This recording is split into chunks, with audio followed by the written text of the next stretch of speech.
I think for U.S., now to start off, there's still global lead in some areas, equipment, and also the chip design. Leading companies like NVIDIA, which you were discussing, Apple, they still lead there.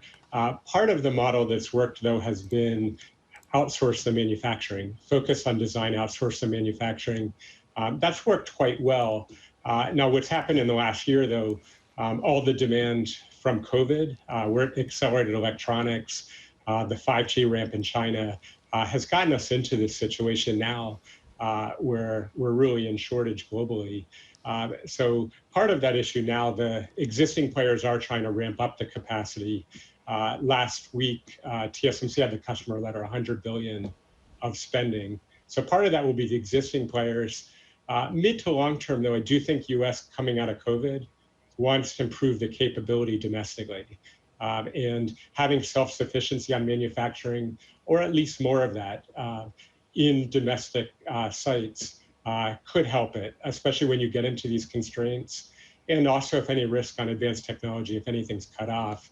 Part of that is already fabs coming in. TSMC, Samsung are talking about new capacity. Pat GELSINGER, you just had on, also discussing new investment in fabs. So that work is starting. And I think with Biden's roundtable, it's looking at how can we support that initiative to keep it going and gain momentum there.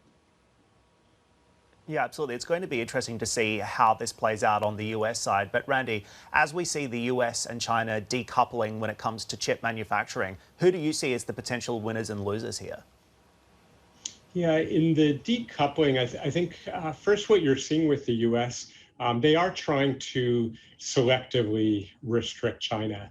A couple of the areas we're seeing, companies that they believe are tied to military, and we saw it with some restrictions last week, that US has restricted it. And I would say also now competition between US, China, you are seeing more restriction on advanced tools.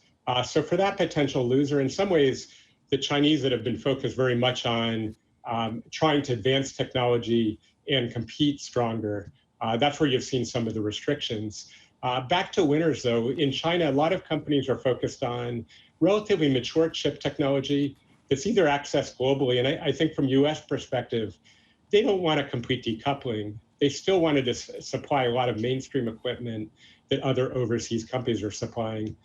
From that perspective, Chinese on the mature nodes in a lot of mature consumer electronics, smartphone applications can be a winner.